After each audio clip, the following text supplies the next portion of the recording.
Boa noite, né, já. Eu sou Indianari Siqueira e se não queira também, é o que tem, então é o jeito. E a música, na realidade, era quando você vai, o mundo se desfaz, quem fica, ficou, quem foi, vai. Imagina isso durante uma hora repetindo, porque era só essa parte que elas repetiam, bem alto. Era só isso, assim, era uma com sotaque, né, espanhol, porque eram as venezuelanas e as brasileiras, né, então cantando, uma em espanhol, a outra em português, se entendiam lá elas. Quando aconteceu tudo isso. E que é o dia a dia da gente, né, na realidade, né, são esses gerenciar, né, gerir, né, ou gerenciar esses conflitos, que eu costumo falar que são os lugares por onde nós passamos, né, nas esquinas onde nós vivemos, que não é aquela da sociedade cis heteronormativa, né, então são os acordos marginais que nós temos que fazer, né, com milicianos, com traficantes, com cafetões, com cafetinas. Né? No nosso mundo, nós temos que fazer acordo para poder sobreviver. Nas esquinas onde o direito não dá conta, onde a sociedade não dá conta, onde a justiça não dá conta, né? Com todo o seu moralismo. Então, nós temos que sobreviver nesses espaços, e ali são nossas leis. Ali não existe a Constituição, ali não existe o direito penal, ali não existe o direito civil, ali não existe o direito à moradia, esses direitos ali não existem. Ali existem os direitos que nós acordarmos. Ali são outras leis, né? Então é muito complicado, assim, porque você passa por situações que são bem complicadas de você receber, às vezes, telefonema, né? E as pessoas do outro lado te perguntarem, então, a gente pegou tantas pessoas e estavam roubando, né? Então a gente dá para vocês duas escolhas, você não tem uma terceira escolha, né? Você tem duas escolhas, né? A gente dá um tiro na mão de cada uma ou a gente mata, e aí vocês vão ter que escolher. E aí a gente tem que escolher, então dá um tiro na mão de cada, né? Sentimos muito, mas é a melhor solução ainda para resguardar a vida, né?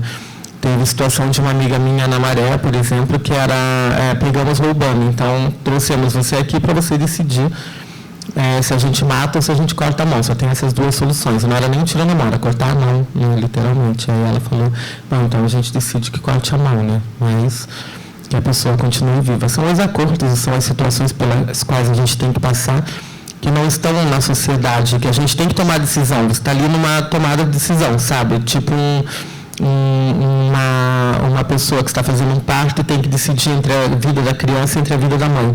Entendeu? Sabe? Então, são situações que só pessoas que passam por essas situações, sabe? E nesse dia, no Beco, justamente, foi muito importante que a Letícia estivesse lá, que o carro institucional chegou, porque essas pessoas entenderam que aquela casa ela não era apenas uma casa de as loucas, travestis, transexuais, mas era uma casa que fazia um trabalho social, que era protegida, inclusive, por esses órgãos. Então, quando eles viram o carro com a logo da Defensoria Pública, em que a Letícia estava filmando, e é por isso, inclusive, que ela não passou por uma agressão, né, que eles depois entenderam, e depois eles vieram pedir desculpa com medo justamente das imagens que ela tinha gravado e repercutissem, né, porque ali, na realidade, é a boca, né, a casa nem funciona em um local onde tem a famosa boca, né? E ali e aí é isso, assim, todas as vezes que eles queriam invadir a casa, foram várias vezes de reuniões, assim, de que a gente quer falar com ela, peçam para ela passar aqui para falar com a gente, e tem o local que você se coloca, assim, de não ir no espaço das pessoas, mas mostrar para eles também que você não vai abaixar a cabeça, né? Eu não vou em nenhum momento lá, porque eu não tenho nada a tratar com vocês lá. Se vocês quiserem, vocês vêm na casa nem entram, sentam comigo no escritório e a gente trata. E aí a gente vai invadir, a gente vai isso, e eu sempre falava, olha, do lado de fora da porta da casa nem, vocês podem fazer o que vocês quiserem.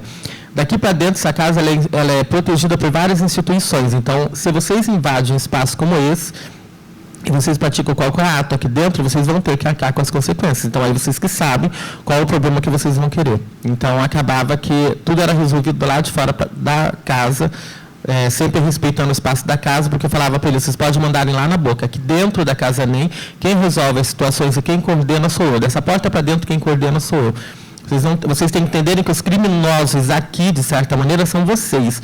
Quem pratica coisas ilegais são vocês e não nós. Então, vocês é que são as pessoas que são permitidas nesse espaço, nesse beco, entendeu? E aí começavam essas discussões, num tom muito agressivo, mas sempre colocando a eles assim, ó, o errado são vocês, o que nós cometemos de erro, né? Porque tem toda uma questão moral, né? A gente vê como é uma questão moral, né? Isso passa também pelo direito, né? Quando a gente vê o direito, né, como ele é organizado, né, foram sempre, os advogados eram sempre homens, né, quando foi criado o direito, quando tudo isso era discutido, né, depois vieram as universidades de direito, né, porque até então não tinha, né, a pessoa debatia o direito, discutia, defendia alguém, na época da escravidão também era assim, e acabava recebendo um diploma, né, de advogado, né. Muitas pessoas, principalmente em lugares longínquos do Brasil, onde não se chegava o direito, essas pessoas, ao irem a um tribunal de justiça, a defenderem, né, uma pessoa, então elas acabavam recebendo um diploma de direito. Não se tinha essa burocracia toda hoje, que é a carteirinha da OAB, né, toda essa história que se tem hoje, né? Mas então, para ver como o direito ele não defendia determinadas pessoas, né? Ou então ele tinha uma questão muito moral, né? Como até hoje tem uma questão muito moral, né? No caso das mulheres, quando um homem matava uma mulher, então a justiça, né, o direito, né, dessa mulher, a vida não existia, existia mais o direito da honra de um homem que tinha sido sujado e que ele tinha o direito de limpar a honra com sangue, né, matando uma pessoa, né? Então, o direito ele não abarcava, não protegia realmente a vida de todas as pessoas, né? Então, passando daí, então, mais para as questões LGBTI, você já não protegia as mulheres, né, por uma questão moral. Então, imagina proteger pessoas LGBTI, né? Então, ou prostitutas. Então, tem muito uma questão moral na questão da justiça. Bastava você pegar a lei que diz que a gente pode, por constrangimento público, por conta do nome, mudar o nome, nós não precisaríamos de laudo, nós não precisaríamos de nada disso, apenas de uma batalha judicial mesmo, para fazer uma mudança de nome, né, que agora já também não é mais necessário, né. E então o que acontecia era que, por uma questão moral, quando você pedia a inclusão, na realidade você nem estava pedindo a mudança de nome, muitas vezes você pedia a inclusão do teu nome social aos teus documentos, ou apenas a retirada de um nome que te constrangia para incluir um nome pelo qual você se sentia identificada ou identificado, né. Os juízes, por uma questão moral, já imagina, você ser uma pessoa transvestigênero, já imaginava que você já estava querendo mudar de sexo, mudar de gênero, mudar tudo, então já começava a exigir laudo. Então fazia com o processo que chegava a um determinado ponto, fosse outra vez atrasado, porque daí você tinha que entrar no processo transexualizador do SUS, né, para mudança de gênero e sexo, né, mais para redesignação sexual, a popularmente chamada de operação de mudança de sexo, fazer um tratamento hormonal, passar, né, a ser supervisionado, né, durante 2 anos, para então ser analisado por uma junta de psiquiatra, psicanalista, psicólogo, entre outros médicos endocrinologistas todos, para que então dissessem se você era transexual verdadeira ou verdadeiro transexual ou não. E aí o não era que você era travesti, e travesti é que você é uma farsa, né, daquilo que é transexual, né, era bem lógico assim, nessas questões, né? E aí eram todas aquelas perguntas, se você gostava de brincar de boneca quando era criança, se você, né, você tinha que chegar lá, você tinha que chegar com uma saia no máximo, assim, o mais curta, um pouco acima do joelho, um dedo acima do joelho. A gente indicava tudo como eles enganarem a junta, né? A gente explicava para as pessoas trans como enganarem a junta. Eu cheguei lá com aquela cara assim de irmã evangélica, com o cabelo amarrado, bem sofrida, sem maquiagem, sabe? Não olhe eles diretamente no olho, olhar baixo, sabe? Rabo de cavalo, se você puder, roupa bem discreta, fechada até o pescoço. É o que eles gostam de ver, assim. Esse é o papel da mulher, assim, do que eles imaginam que é ser mulher, né? Então, tinha todas essas questões. E era muito complicado, porque isso tudo eram questões morais, na realidade, pelas quais você tinha que passar, só porque um juiz, lá no meio do processo, você estava apenas pedindo a mudança de nome ou a inclusão de um nome, por uma questão moral, ele decidiu que você, por ser trans, você estava também querendo mudar de sexo, né? E aí ele atrasava todo o processo novamente, porque qualquer homem que chegasse lá com as provas, qualquer homem cis hétero, sexual, que chegasse lá com todas as provas de que seu nome lhe constrangia, ou que não queria aquele nome, que queria mudar de nome, era só levar as provas todas, e que daí poderia mudar de nome, né? E tem outra questão também que você tem que levar. Você não pode levar pessoas que convivam com você, né, como prova. Na época, você não podia levar pessoas que conviviam com você. Você deveria levar pessoas que já haviam convivido com você para provarem que era você. Passa muito por uma questão moral, assim, também, de que tem que saber se essa pessoa não está com dívidas, não cometeu algum crime, está querendo fugir. Tem todas essas questões que são colocadas sobre as pessoas trans, assim, que sobre as outras pessoas são analisadas diretamente, mas sobre as pessoas trans vão acumulando, assim, laudos que você tem que levar, documentos que você tem que levar, tudo isso que você tem que levar, enfim, né? E que hoje já não é mais preciso depois da decisão do STF, de que a gente não precisa mais nem dos laudos, só precisamos chegar no cartório com os documentos e mudar o nome. E aí é o que acontece, os cartórios fazem o quê?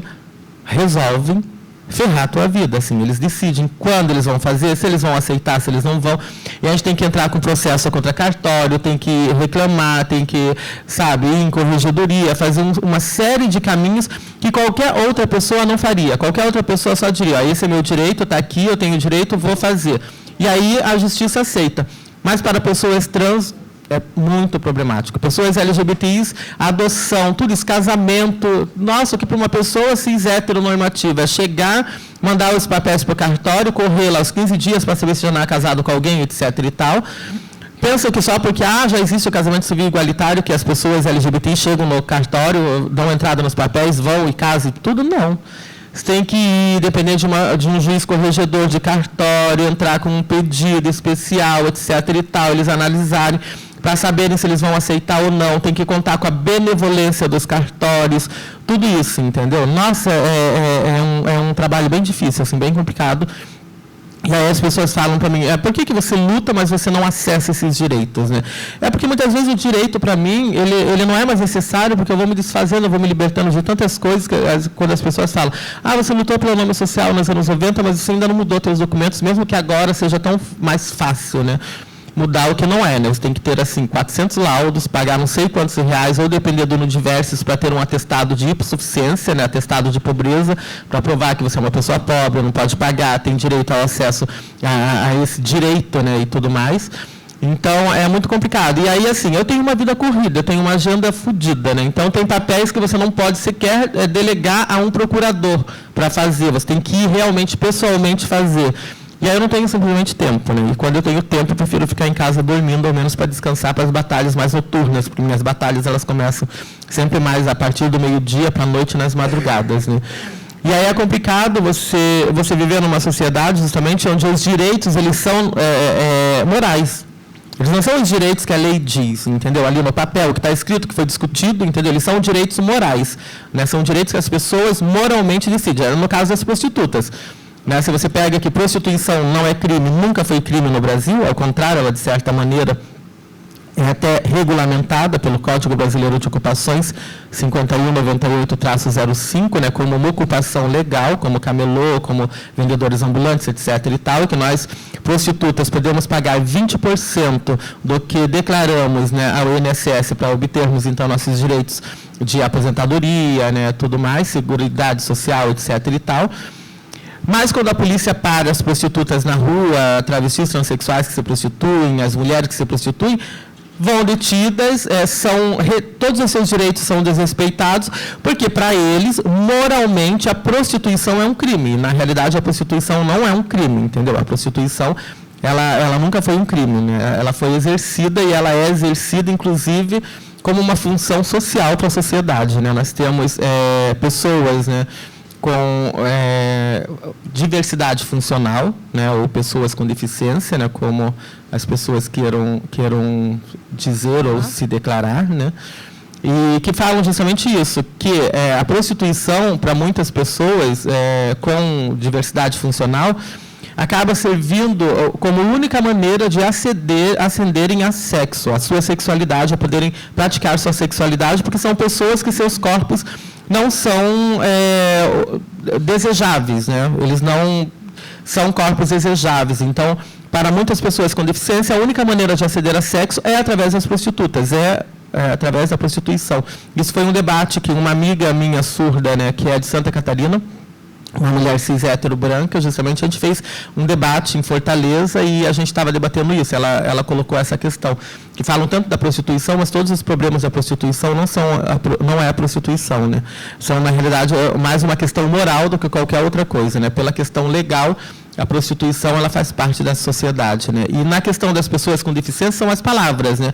E quando você fala pessoas com deficiência, mas se você pega a sociedade, que ela está toda planejada para nós, pessoas ditas capazes, e aí, Débora, estou fazendo capazes entre aspas, né? Ditas capazes, aí que temos todo acesso, né, a essa sociedade, a prédios, a rua, tudo. e aí essas pessoas com diversidade funcional não têm esse acesso, elas são chamadas de deficientes. Será que são elas? São deficientes? Somos nós, né? Porque elas conseguem sobreviver, fazer um esforço para sobreviver num mundo que não está preparado para elas. Então, é a mesma questão com as pessoas LGBTI e com as pessoas travestis transexuais, principalmente, entendeu? Elas sobrevivem em um mundo que não está preparado para elas, sabe? Então, onde está o problema? Está nessas pessoas ou está nesse mundo que não está preparado para essa diversidade toda, né? Esse direito que não abarca, né, essa diversidade toda, né? Então, essa sociedade ela é pautada dessa maneira. Então, começam-se as discriminações quando se inventa, né, outra vez, Débora, entre aspas, né, o que é ser mulher, e aí a mulher passa a ser uma subespécie do homem. Então começam as discriminações contra as mulheres, e aí tudo aquilo que não é mulher, não é feminino, também passa a ser discriminado. Então gays, lésbicas, bissexuais, travestis, transexuais, né, então vão sofrendo discriminações. E aí a gente não pode desassociar a questão de raça, né, de raça e cor por conta da questão do racismo mesmo. Então, você não pode desassociar LGBTfobia de racismo, porque enquanto pessoas LGBTIs brancas, né, ou não brancas, a gente não vai sofrer as mesmas discriminações que uma pessoa LGBTI negra, né? Então, se você é LGBTI negra, você vai sofrer mais discriminações ainda. Se você é LGBTI negra com deficiência, então imagina, né, as discriminações todas que você vai sofrer, né? Nós temos pessoas trans, né, em cadeira de rodas, né, que não é nem que ficaram, se tornaram deficientes, né, mas que nasceram já, né, com sua diversidade funcional, surdas, né, e toda a dificuldade que essas pessoas têm, né? Então, é muito interessante quando a Débora fala sobre a questão do som, né, e das caixas de som, que eu lembro que uma vez a gente fez uma festa na Casa NEM, e tinham duas trans surdas, né, e negras, né, e uma delas estava apoiada na caixa de som e dançando. E um dos rapazes que organizava a festa, né, homem, gay, branco, né, então você já sabe, né, as acumulações de privilégios todas, veio reclamar para mim que eu dissesse para ela sair da caixa de som, que ela estava se apoiando na caixa de som, e na verdade ela não estava se apoiando, era a única maneira dela sentir o som e dançar. Então ela sentia a vibração e ela dançava, e depois ela agradeceu, porque foi o único lugar onde ela se sentiu acolhida pela primeira vez assim, numa casa, né, onde ela era acolhida pelas iguais, primeiro, né, porque a gente fazia aula de Libras, né, no Preparanem. Então, eu lembro que a gente se encontrou na rua aqui, vindo para Marechal Câmara, para a Defensoria Pública, onde estava acontecendo a 3ª Conferência Estadual LGBTI, e a gente cruzou com elas no meio da rua. E aí eu lembrei que uma delas eu já conhecia, que era surda, e que apresentou essa outra de Recife. E aí as meninas da Casa NEM começaram a se comunicar com elas em Libras, né? Porque elas sempre falavam para mim, não sei para que você colocou Libras para a gente aprender no Preparanem, não sei para que isso é necessário, não sei o quê, mas a gente não tem ninguém surda na casa. E nesse dia elas falaram para mim o contrário, elas falavam, agora a gente entende, muito obrigado por ter colocado Libra, que a gente conseguiu se comunicar com elas e incluí-las né, no nosso evento hoje.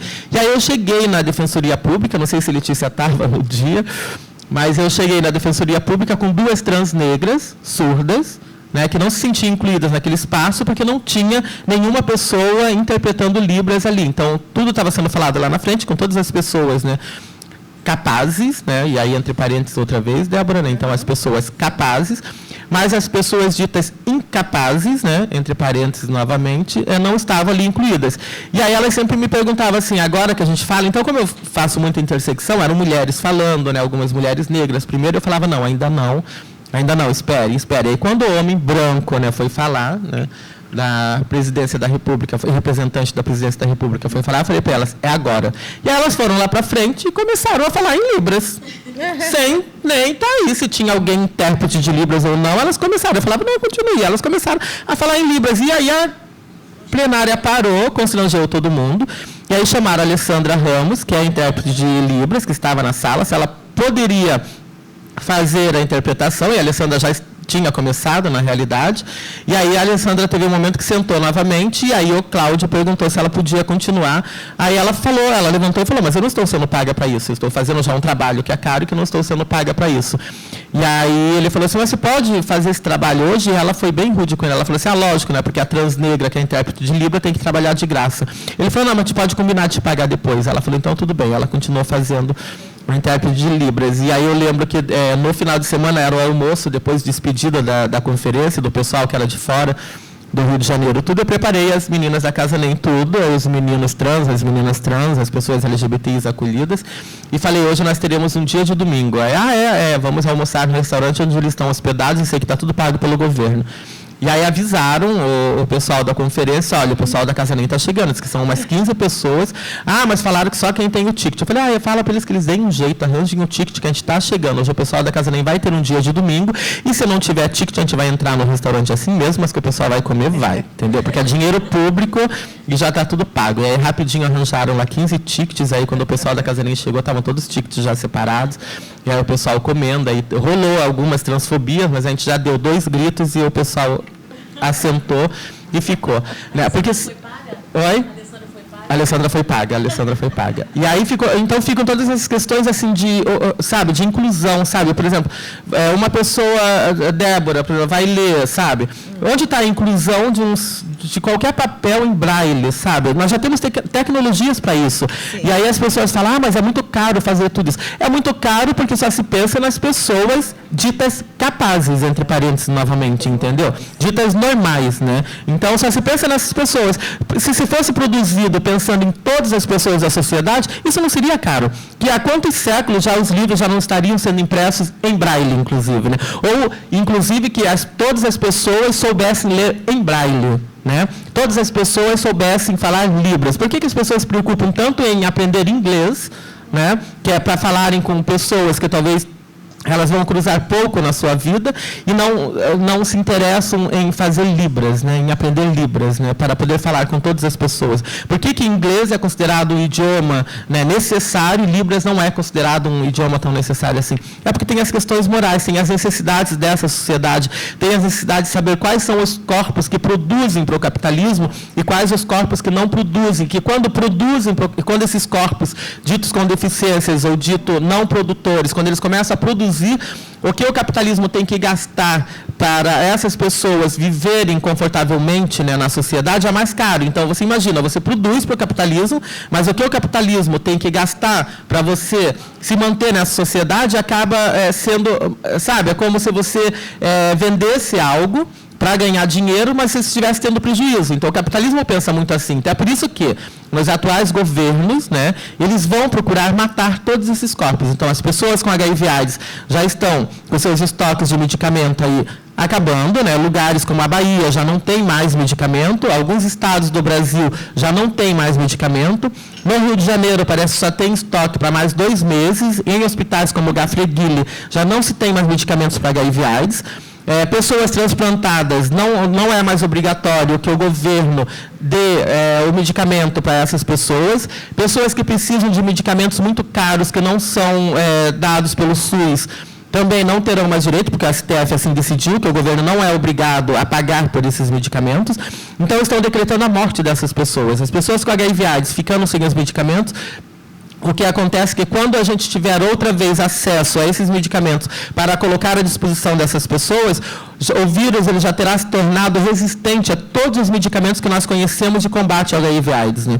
Então, nós já teremos um vírus outra vez resistente, teremos outra vez que achar drogas mais potentes e mais tóxicas, porque o que nós já temos para essas pessoas já são drogas que mantêm essas pessoas vivas, mas que são tóxicas e que provocam vários problemas aos corpos dessas pessoas.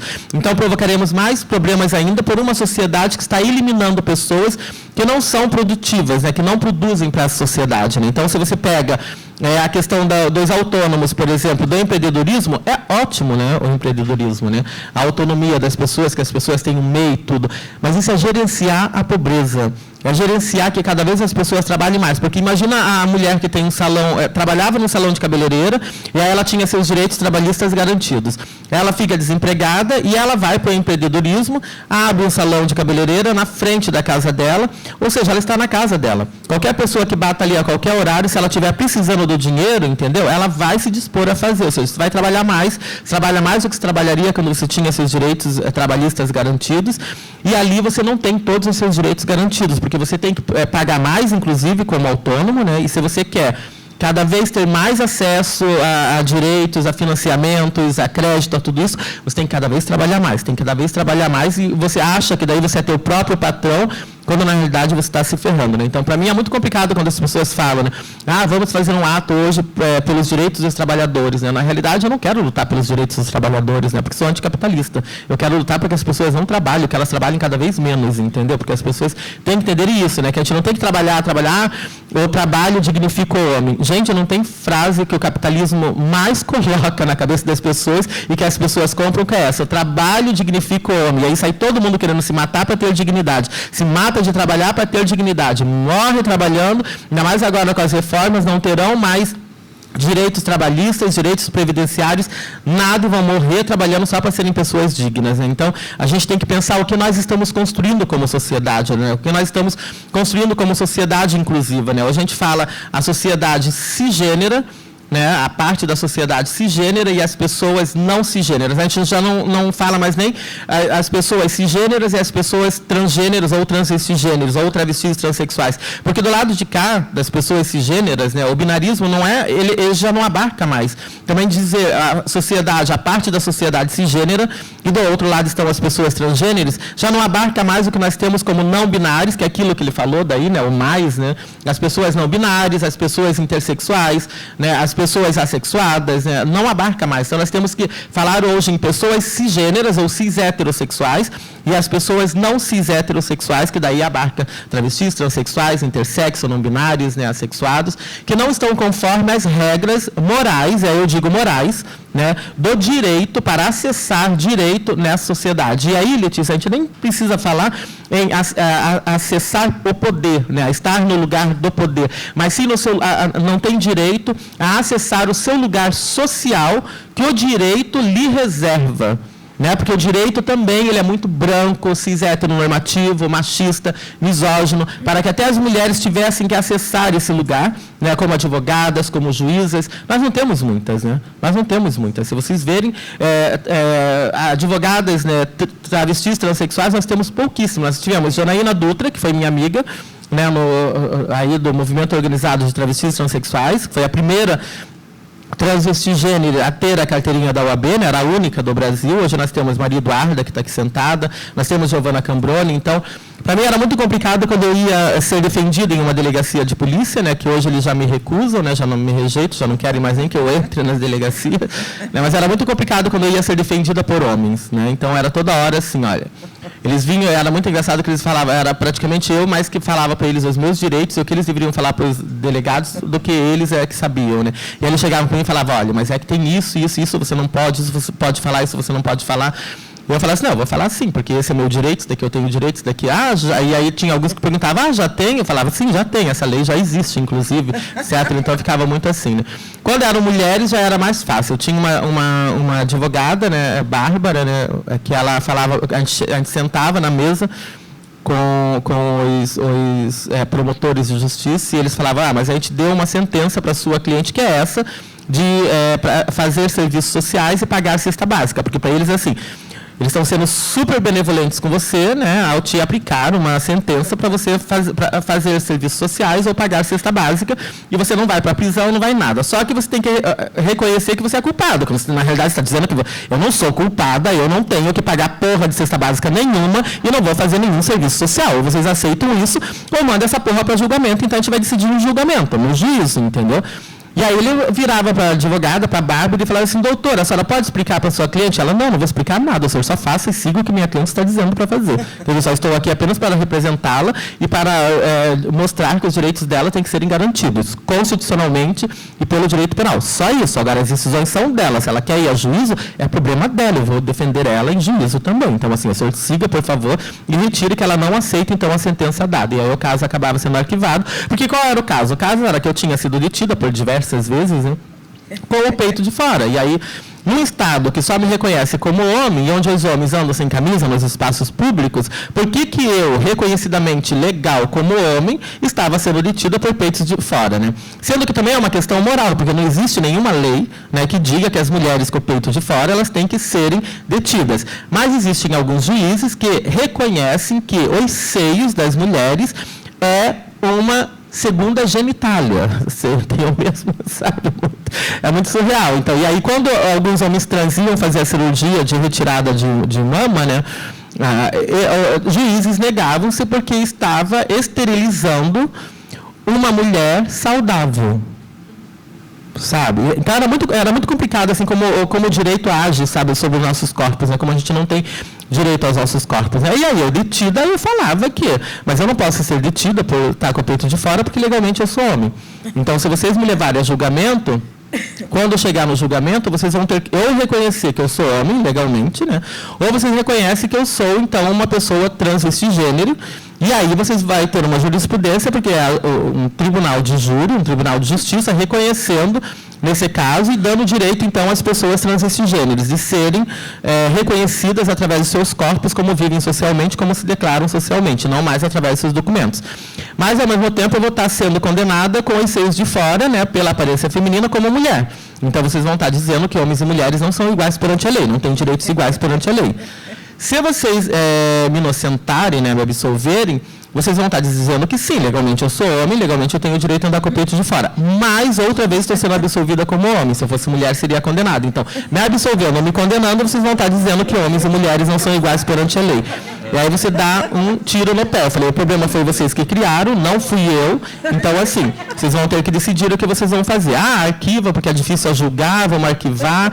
E aí eu fiz 8 vezes. E depois, né, da quinta vez, do quinto julgamento, uma vez eu fui detida, e aí quando eu cheguei na delegacia de polícia na 5ª DP, a delegada, ela veio correndo lá de dentro, não deixou nem entrarem comigo, falou, já falei que no meu plantão não, pode levar embora, pode levar de volta, aqui não quero mais, sabe? Então, da última vez agora também que eu fui detida, eu falei para os policiais militares, olha, se eu fosse vocês, não me levava para a 5ª DP, para a 12ª, nem para a 13ª, porque vocês ainda vão receber um sabão lá, um sermão. E aí eles falaram, não sei o quê, bateram boca comigo, né, e levaram para a 5ª DP. Acho que há uns 20 dias atrás. E aí, quando chegou na 5ª DP, o delegado só olhou para a cara deles, vem cá, e levou eles para o canto, vamos conversar ali. Aí foi lá e começou. Eu já falei que não é para trazerem essa pessoa, porque não dá em nada, não sei o quê, bababá, tu é ativista. Eu falei, tá bom, você pode me dar licença que eu preciso encontrar um lugar aqui fora para fazer um xixi, que eu preciso fazer xixi, aqui o banheiro está interditado. Eles falaram, tá bom, pode ir. E aí eu saí e não voltei mais, né? Fui embora. E aí, então, porque é uma questão legal, né? Já que eu sou homem legalmente, eu vou acessar esses espaços, então, como homem, se eu, assim eu quiser. Então, eu uso a lei a meu favor. Então, quando a gente chamou no Diversas, né, a Letícia, a Defensoria Pública toda, para entrar no caso da Casa NEM, que as pessoas falavam, ela é uma pessoa ruim, olha o que ela está fazendo, ao invés de pagar as dívidas, resolver logo a situação.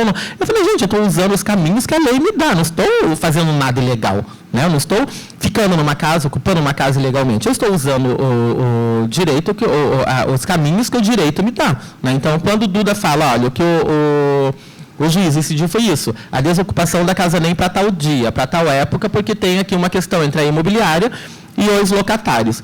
E aí o que você faz, então, você entra como terceiro interessado na questão, porque daí você atrasa a questão, porque para o juiz, se tinha os locatários, a imobiliária, eles estavam praticamente de acordo que a casa fosse desocupada, e entra uma pessoa, terceira interessada, contando uma outra história, o que o juiz vai falar? Opa, volta todo o processo para o início, porque alguém mentiu. Alguém aqui mentiu, vamos ter que analisar tudo de novo agora. E atrasa mais um pouco. Tá vendo? Ela fez isso para atrasar. Mas não fui eu que inventei esse caminho.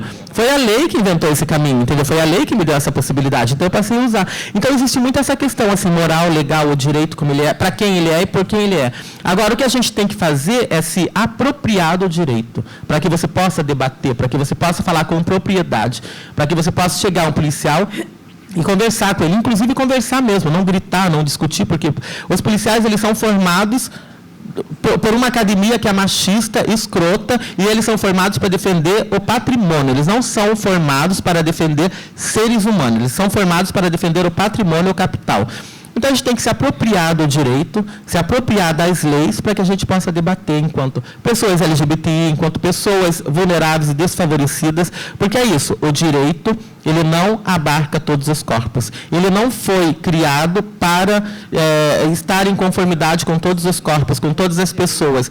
À medida que a sociedade vai avançando, o direito ele vai mudando, ele vai incluindo através da jurisprudência, através de novas leis que vão sendo criadas. Aí sim, mas o direito ainda é o caminho, assim como a educação ainda é o caminho para que nós possamos ter uma sociedade mais justa e igualitária. Então, são esses os caminhos, os mecanismos que podem estar do nosso lado, mais do que uma polícia, instância, mais do que um tribunal de justiça propriamente dito, nós temos que nos apropriar das leis, nós temos que nos apropriar do conhecimento para que possamos falar com conhecimento de causa e assim sermos, então, respeitados em toda a diversidade, que essa sociedade, então, possa ser mais, uma sociedade mais inclusiva, mais libertária, porque o que nós precisamos é de liberdade aos nossos corpos, aos corpos das mulheres, principalmente, aos corpos das pessoas LGBTI, e inclusive aos corpos dos animais ditos não humanos, porque esses animais também têm direito à vida. Eu, enquanto vegana, sempre digo que esses animais têm direito à vida, e nós não podemos causar o genocídio